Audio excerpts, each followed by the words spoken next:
Shalom and welcome back to Israel with Aline. Today we're going to visit Susita, an extraordinary city built on top of a mountain facing the Sea of Galilee. And it was known in biblical times as one of the capitals of paganism and idolatry. Until the arrival of Jesus, who preached here in this area, and then the city was transformed into one of the Christian capitals of the entire Holy Land. So if you are ready, let's get started.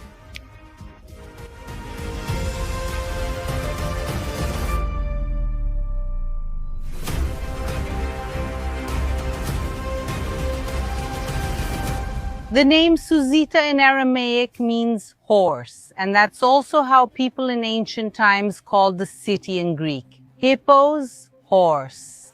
And why? We can see very well from here the city looks like a saddle placed on a horse, exactly at this edge where the city is located. We will see very well when we are up there. We haven't even climbed onto the horse yet, nor have we passed through the city gate. And here we can already see the amount of archaeological remains sprouting from the ground. And not only that, look how worked these stones are. Look at these carved flowers. They are basalt flowers. This shows the importance, the greatness, and also the richness of this. SUSITA more than 2,000 years ago. Look how amazing the ancient technology is. Who can guess what this is? You can leave your suggestions here in the comments. This is nothing more, nothing less than a 2,000-year-old water system, an aqueduct. Because when people founded the city on top of a mountain, there was no natural water source here. The nearest water source is the Sea of Galilee, but it is 350 meters below the level of the city. And going down 350 meters and then climbing back up 350 meters every time you wanted water was really unsustainable. And that's why, during the Roman period, when the city grew and became wealthier, they built an aqueduct fitting one stone into another. It's what they call the male part with the female part. They kept fitting them together over and over. And this aqueduct was in total 24 kilometers long. It brought water from the Golan Heights. And that way, they could have all the luxury, all the comfort inside Susita without needing to leave. And it really was comfort. They even had bathhouses, pools on top of this mountain. Let's go.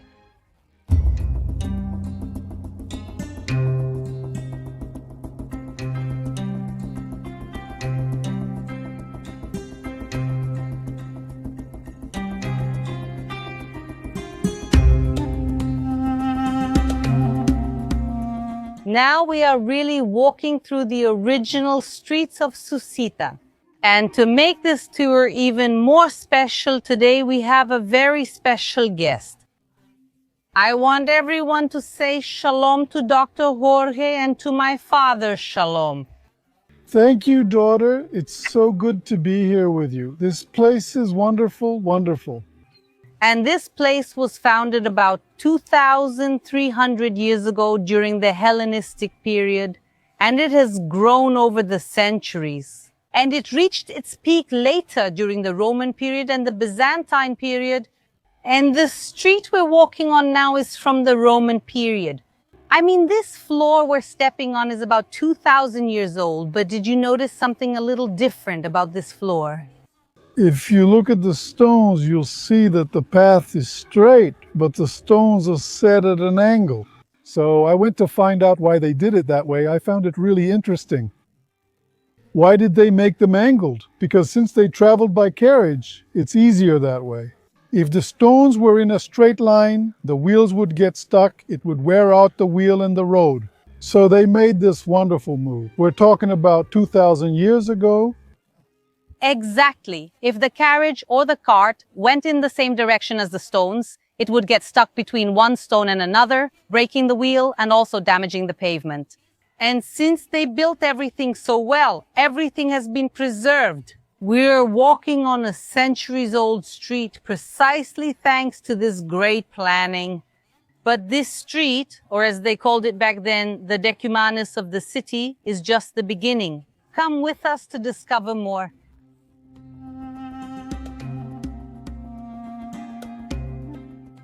If we look at some of the stones, there's a marking. Here we can see what looks like a small T. Every 5 or so rows of stones, there's this marking. And the question is why? The people who made this marking are the builders. It was their mark, showing how much they had done so they would know how much they needed to be paid. The builders here weren't paid by the number of days they worked, but by how much they managed to do. So every 5 rows of stones they finished, they would leave their mark, and that way they could receive their proper payment. And now, everyone, we've arrived at the city forum. This was the main square. Imagine this place bustling with people, movement, noise, a place that nowadays is so peaceful. And today we're also going to find out why the city was completely abandoned. Because the people who built this city built it with all the luxury of the ancient world. Look at these columns. There are columns here that are 5 meters tall, and they're made from a single piece of stone. And if you notice, they're made of granite, not basalt like the rest of the city. These granite columns were carved and brought here whole by ship. They were brought here all the way from Turkey and also from Egypt. Imagine how much it cost to transport whole stone columns from distant lands about 2,000 years ago.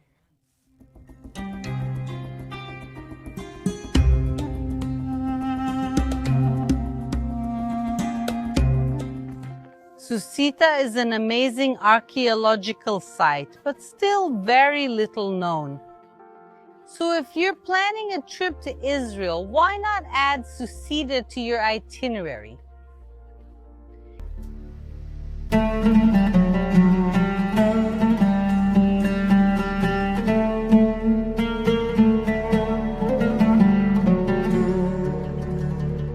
And in this area, in this forum, there was also a lot of idolatry. For example, in this niche, there was a large statue of the Roman Caesar, which they worshipped.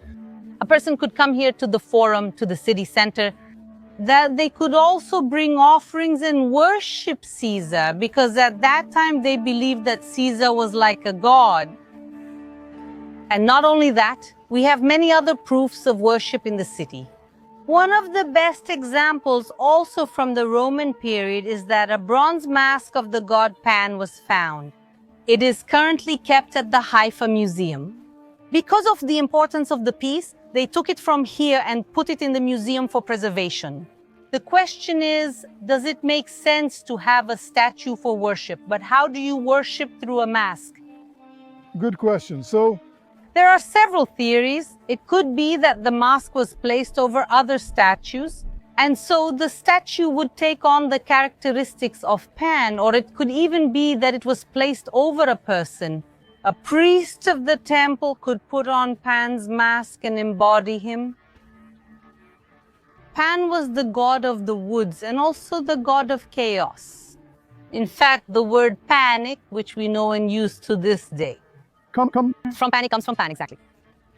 So here there was worship of many entities, many gods, including Caesar and also Pan. in fact, this was one of the Decapolis, right? Aline? Exactly, Decapolis. The 10 cities were the 10 main pagan cities of the whole region. Imagine we are here in the Holy Land, in the Promised Land, and in the midst of all the biblical stories that happened here in this area, we have a core, a center with 10 pagan cities. And precisely in contrast to that, there are all the cities around here that worshipped God. But even with all the idolatry that happened here, Jesus did come to this area. He came to Decapolis and he preached here. And now let's discover together Jesus' journey through here. Let's go. Come on. This building we're walking through is actually from the time of Jesus. And we know that Jesus used to pass through the Decapolis. It is written that he went to the ends of Decapolis and he also performed miracles in Decapolis. A great example of this is when a man who was deaf and could hardly speak was brought to him. And Jesus says to him, "Ephatha, be opened." And this man is immediately healed. And something interesting is that Jesus asks for this news not to be spread, that it was not yet the time for everyone to know what was happening. But people did start going from Decapolis, from one place to another, telling about the wonders and miracles that Jesus was performing in this area. And that's why in the Bible it's also written that among the first followers of Jesus were men from here in Decapolis. And look at this change. People who grew up in cities just like this one, seeing the worship of gods and images, living in a peaceful polytheistic world, they became some of the first followers of Jesus. These are people who left behind this Roman and pagan lifestyle and decided to follow Jesus.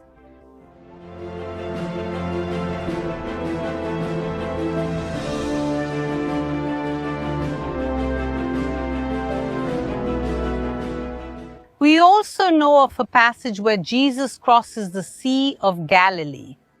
He comes exactly to this area, to the area of Decapolis, and he meets a man possessed by demons.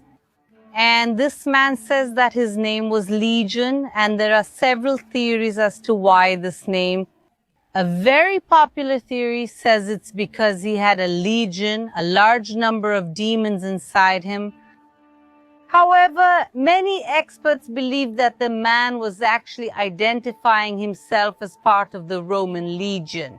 And right here in Susita, as well as in other cities of the Decapolis, there were many legionaries, many men from the Roman legions.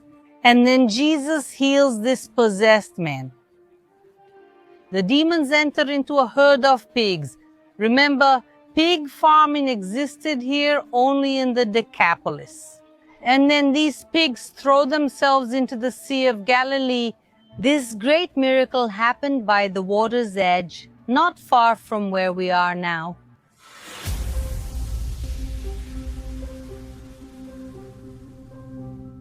On the other side of the Sea of Galilee, Jesus gave the famous Sermon on the Mount. And during his speech, he says that a city built on a hill cannot be hidden. And it's precisely the Mount of Beatitudes, which is not a high mountain like Susita, but rather a small hill. From there, you can clearly see Susita. This city, when it was at its peak, attracted attention throughout the whole region. And even at night, when there were big events, you could see the lights from a distance. So, there's a widely accepted theory among experts that maybe when Jesus talks about the city built on a hill that cannot be hidden, maybe he is referring here to Susita.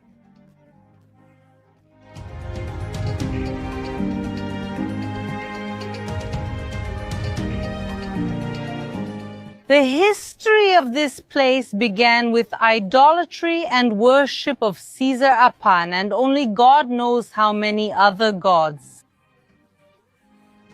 However, everything changes here with the coming of Jesus.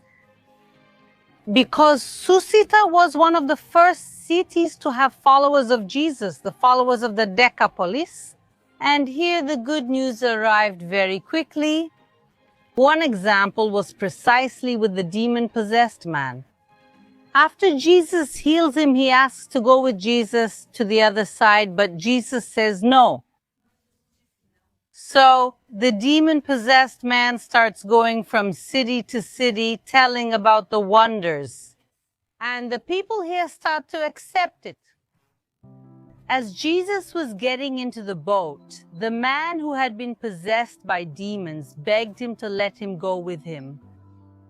Jesus did not allow him but said, "Go home to your family and tell them how much the Lord has done for you and how he has had mercy on you." So that man went away and began to tell in Decapolis how much Jesus had done for him, and everyone was amazed.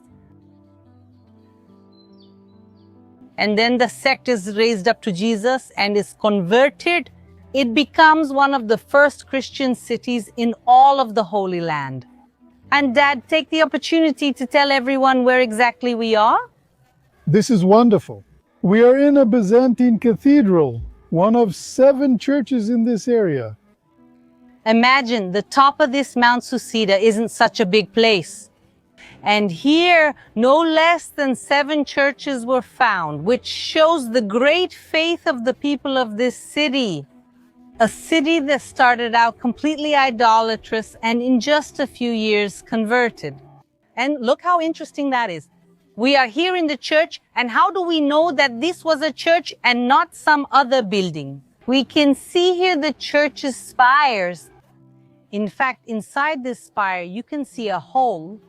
This here is a baptistry. Here, people who accepted Jesus would come to be baptized. But Dad, let's keep going here, going in and showing what else there is in this place.